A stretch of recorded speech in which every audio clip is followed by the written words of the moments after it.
नरेंद्र, रमाकांत, समीर, पंकज सर्वांचा आभार मानते की मला इथे बोलवलं आणि एवढं सन्मान आणि एवढी चांगली मला पूर्ण बायोडेटा वाचून मी समीरला एक छोटंसं पॅराग्राफ पाठवलं होतं. मी एकदाच फक्त मराठीमध्ये भाषण दिलेलं आहे आणि सर्व लोक हसायला लागले. तर माझी विनंती आहे तुम्ही प्लीज हसू नका. मी एकदा प्रयत्न करते पूर्ण भाषण मराठीमध्ये बोलायला. ओके.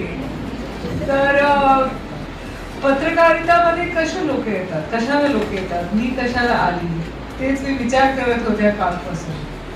आणि मला असं वाटतं की पत्रकार तेच लोक म्हणजे पत्रकारितात येते ज्यांना काहीतरी चेंज पाहिजे, काहीतरी सोशल जस्टिस, सामाजिक न्याय पाहिजे, काहीतरी बदल हवाय, काहीतरी चूक जे आहे ते दाखवून सरकार मार्फत ते बदल. हे सिंपल चीज, काही ग्रेट गोष्टी नाही पत्रकारितामध्ये यायला. पण एक पॉवरफुल मीडियम आहे पत्रकारिता. आणि तुम्हाला असं माहिती आहे की डेमोक्रेसीचा चौथा स्तंभ मानले जाते. पण 1-2-3 दशकामध्ये ते पूर्ण स्तंभाच्या इज डिस्ट्रॉइड. तर हे मोठं चॅलेंज आहे पत्रकारांच्या समोर. आता हे चांगले पत्रकार सर्व YouTube चॅनल करतात, जसे रवीश कुमार किंवा राजदीप. आणि जे पत्रकारितामध्ये जे फाउंडेशन आहे ते आता इट इज ट्रेम्बलिंग. तर मला खूप आनंद वाटले की पालघरमध्ये जे कितीतरी इश्यूज आहेत त्याच्यावर खूप चांगले काम जे सकाळचे रिपोर्टर्स आणि बाकी करतात. हे पालघर जिल्हा मुंबईच्या जवळ आहे, 100 किलोमीटर पण नाहीये. पण इतकी प्रॉब्लेम्स आहे इथे की रोज एक स्टोरी लिहिण्याची म्हणजे स्कोप आहे इकडे.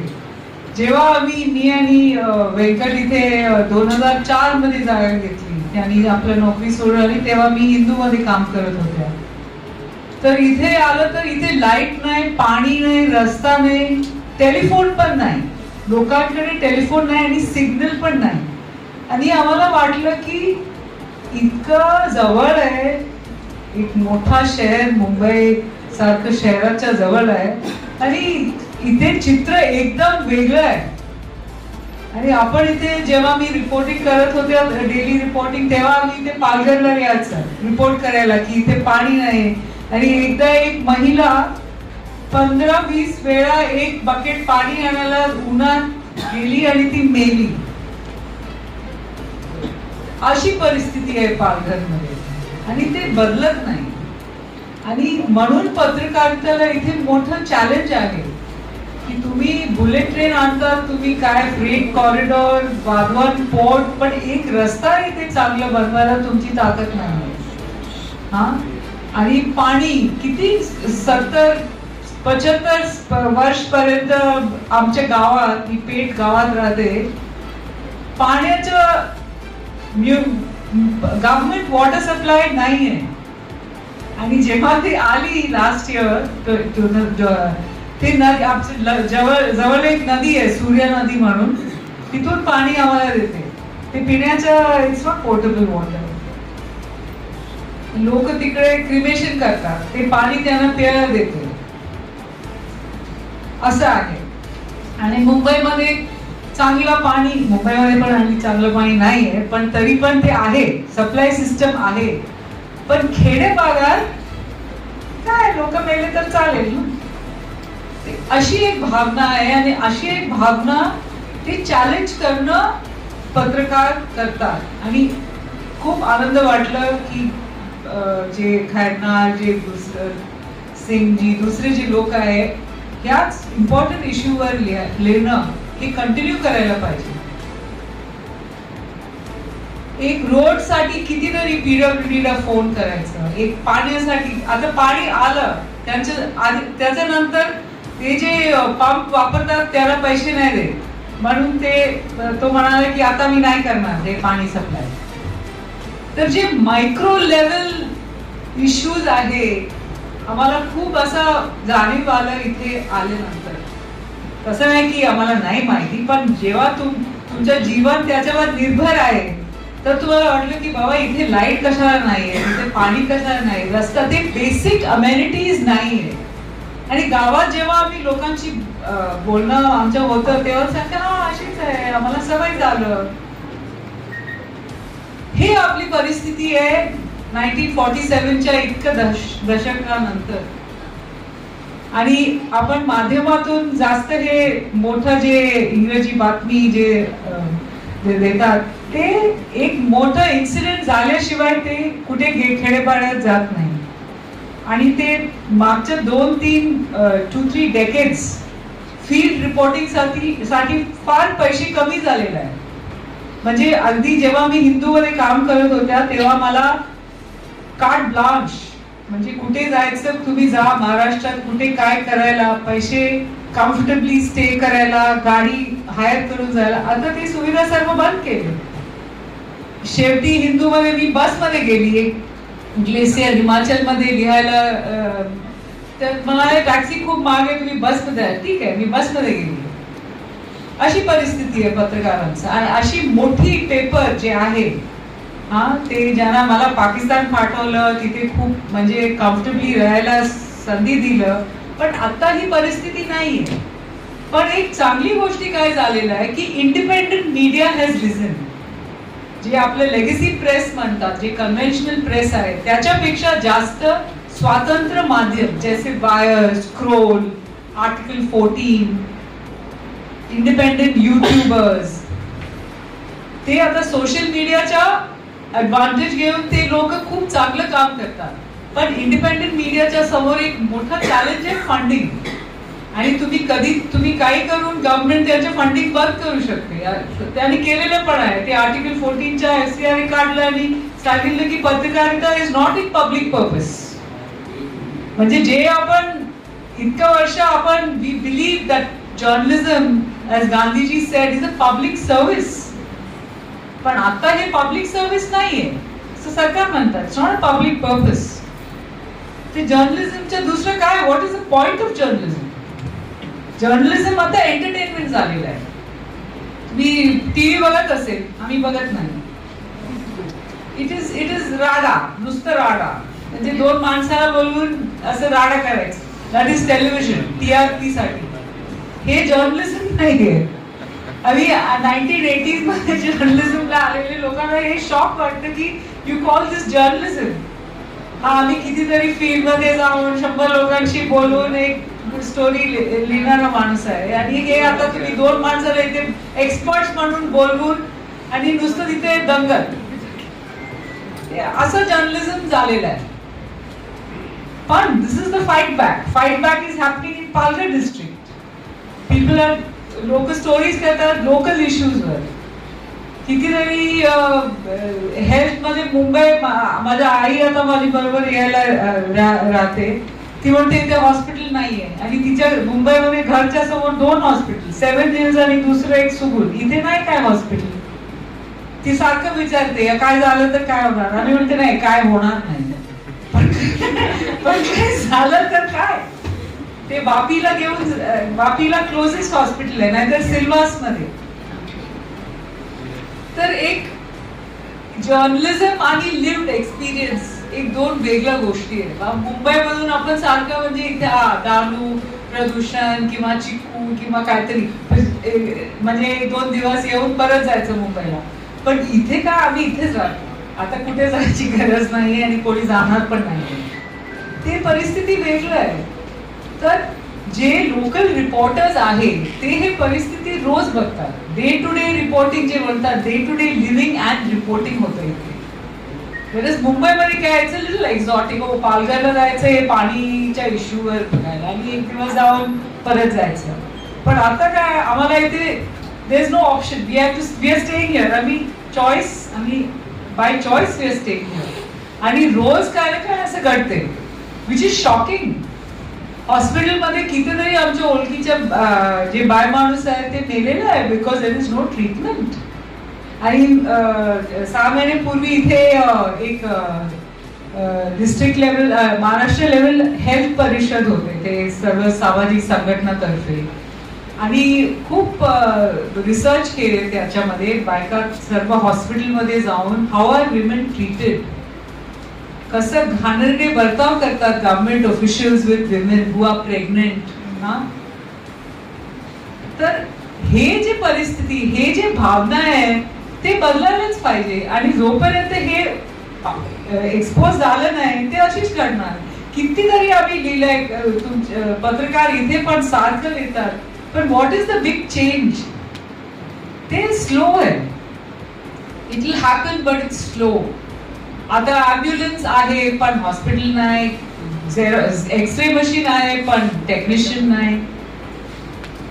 I have been to the PHCs. मी इथे NRHM तर्फे एक पॅनलमध्ये होते एक 10 वर्ष अगोदर. जेव्हा मी एक PHC ला गेली ते सायवनला, ते PHCच्या मेडिकल ऑफिसरला भेटायला गेली तेव्हा त्याच्या टेबलवर एक डब्बा होता, जसं आपण हे पिगी बँक ठेवतो ना पैसे टाकायला. तर मी विचारलं, पिगी बँक त्याच्या टेबलमध्ये काय करतो? पण ते मी विचारलं आहे. पण नंतर जेव्हा आमची सभा झाली तेव्हा एक बाईने उठून सांगितलं की हा माणूस हे डब्बा ठेवतो, ते फुकट चिकित्सा PHC मध्ये, तरी पण तो पैसे मागतो आणि मी ते डब्यात पैसे टाकतो. अशी परिस्थिती. आता साहेबांना खूप बदललेलं आहे. पण हे पण घडते, ते कोणी इंजेक्शन देतात, नो क्वालिफाईड डॉक्टर्स, हे कितपर्यंत चालणार? This is the question we have to ask ourselves. रस्ता नाही, पाणी नाही, वीज नाही, पण शहरात सर्व आहे 24 आवर्स. मी मुंबईमध्ये किती एक वर्ष राहिले, 24 आवर्स, एक दिवस पण पॉवर कट नाही. Because Mumbai has an islanding system. बाकी ठिकाणी लाईट बंद होते पण मुंबईच्या power it is kept constant. पण इथे काय, इथे कॉन्स्टंटच नाही. आता खूप इम्प्रूव्हमेंट झालंय, मी असं म्हणत नाही की काय चेंज नाही आलंय, पण this is the thing, it's a constant struggle. आणि ते that is the difference between living in the city and in the village. सर्व गोष्टीसाठी आपल्याला लढावं लागतं की आपल्याला स्कूल. आता माझ्या शेजारी तिचं 2 मुलं ते इथे जातात पंचायत स्कूलमध्ये, ते शिक्षकच नाही. तर ती त्या दिवशी गेली होती सर्व अर्ज भरायला की 2 शिक्षक तरी पाहिजे, किती मुलं आहे आणि एकच शिक्षक. तर जेव्हा आपण म्हणतो की मार्सला जाणार, इथे पोर्ट घडणार, बुलेट ट्रेन येणार, आपली ग्राउंड परिस्थिती काय? ही आहे आपली ग्राउंड परिस्थिती. एक माणसाला 2.5 crores मिळतात salary. What does it matter? इथे काय, तुमच्या जे 50-60% जे गावात राहतात त्यांच्या काय परिस्थिती आहे? What are they doing? They are struggling. आणि क्लायमेट चेंज मुळे अजून जास्त स्ट्रगल. तुमच्या दरवर्षी क्रॉप्स फेल होतात आणि कॉम्पेन्सेशनच्या मागे किती फॉर्म भरायचे लोकांना. रोज तिकडे अर्धा दिवस, एक दिवस फॉर्म भरायला, हे आधार कार्ड, राशन कार्ड, ते पण वेळोवेळी नाही मिळत. तुम्ही एक सामान्य माणसाला किती त्रास देऊ शकते ते सर्व देतात रोज, आणि नो चेंज. तर एक जर्नलिस्ट गेट्स अँग्री, आणि जर्नलिझम मध्ये अँगर एक मोठा म्हणजे विषय, इश्यू आहे. People get angry and they write. Tolerable. Sydney Schanberg जेव्हा कंबोडियाला गेले, he saw the mass killings, the killing fields. तुम्ही पिक्चर बघितलं असेल, the killing fields. He saw them and he got angry. Semur Harsh, आता नेटफ्लिक्सवर त्यांचं एक खूप चांगला डॉक्युमेंटरी चालू आहे, कव्हर अप म्हणून. जेव्हा व्हिएतनाम वॉर घडलं तेव्हा त्यांना माहिती मिळालं की अमेरिकन सोल्जर्सनी 100 व्हिएतनामीजला असंच गोळी मारून दे हॅड बीन किल्ड. आणि तो जाऊन ते शोधून काढलं, द मिलाय मॅसेकर. त्यांचा मोठा एक्सपोजे होता तेव्हा की American soldiers killed hundreds of innocent babies, children, saying they belong to the Communist Party. तर हे जर्नलिझमचा main cause to expose and to punish. So that is the main thing. That is what as journalists we are doing. आपल्याला इथे journalism मध्ये फारशा पाहिजे, कोणी millionaire नाही बनत जर्नलिझम मध्ये. सर्व middle class, low middle class people, except for some journalists who are rich, but ordinary journalists don't make money. पण एक सॅटिस्फॅक्शन मिळते की बाबा आपण हे केलेलं आहे, आपण हे एक्सपोज केलेलं आहे, आपण गप्प नाही बसलोय. ते इम्पॉर्टंट आहे आपल्याला. रोज आपण बघतो, मी रोज बोईसरला येतो आणि रोज ते कचऱ्याच्या हे बघतो, पण व्हॉट टू डू. आता मी दिल्लीमध्ये होते तेव्हा दिल्लीच्या बाहेर जाताना एक मोठा 2 डोंगर आहे. मी म्हटलं हे काय इथे डोंगर, ते कचऱ्याचा डोंगर आहे.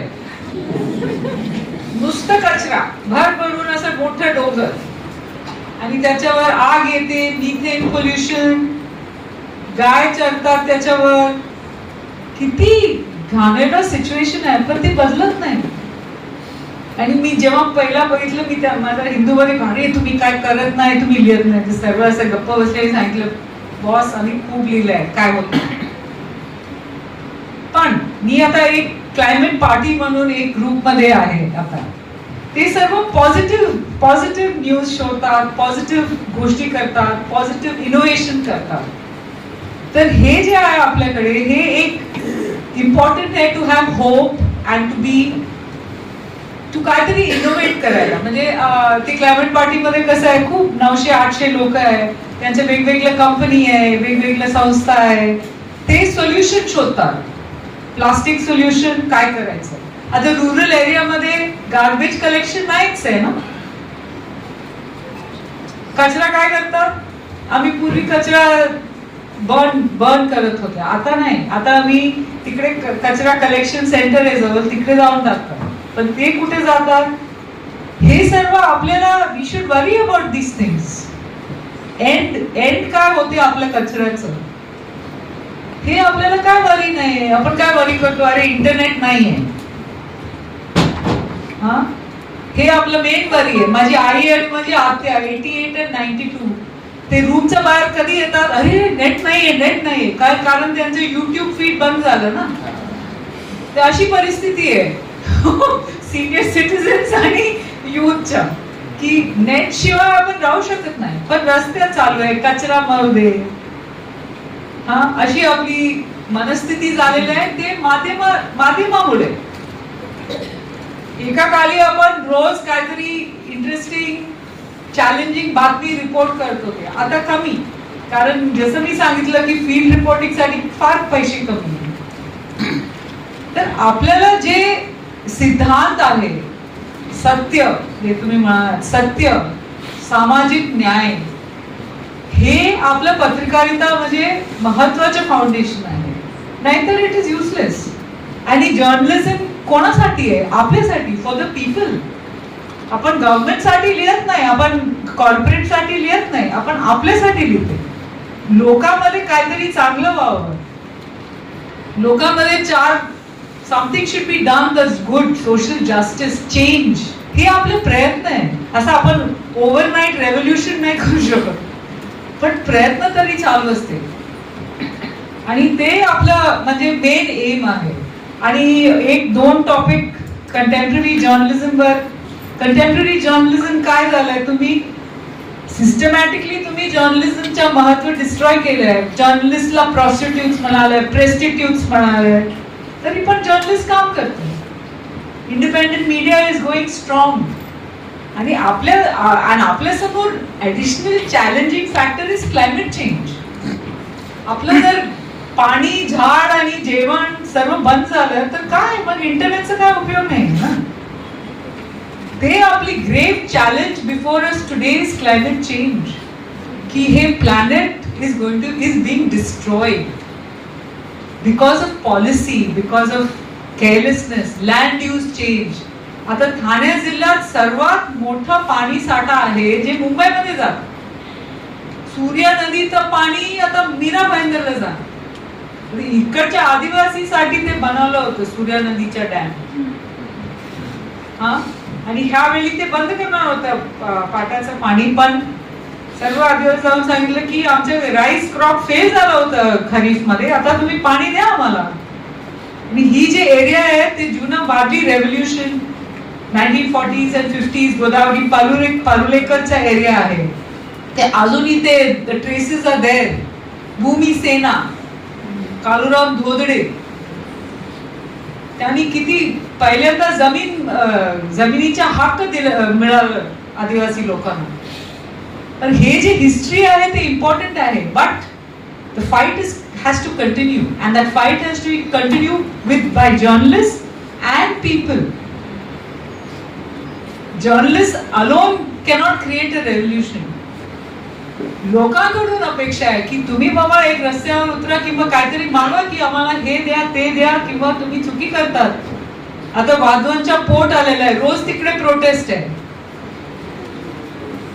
म्हणजे जे लोक हु हॅव लाईव्हलीहुड्स त्यांना तुम्ही उद्ध्वस्त करणार आहे. ते घाटगळीला तुम्ही डॅम बांधणार आहे, किती हजार झाडांना तुम्ही कापणार आहे मुंबईसाठी पाणी, पण इकडनं पाणीचं काय? हे जे इनइक्वालिटी आहे, इट इज वर्सनिंग. ते लिबरलायझेशन मध्ये लोक म्हणतात की सर्व चांगलं झालं, मिडल क्लासला खूप पगार मिळाला, पण बाकी लोकांचं काय? बाकी जे खेडेपाड्यात राहतात त्याचं काय? So this is the issue before us, and I will end here. Thank you very much for this opportunity.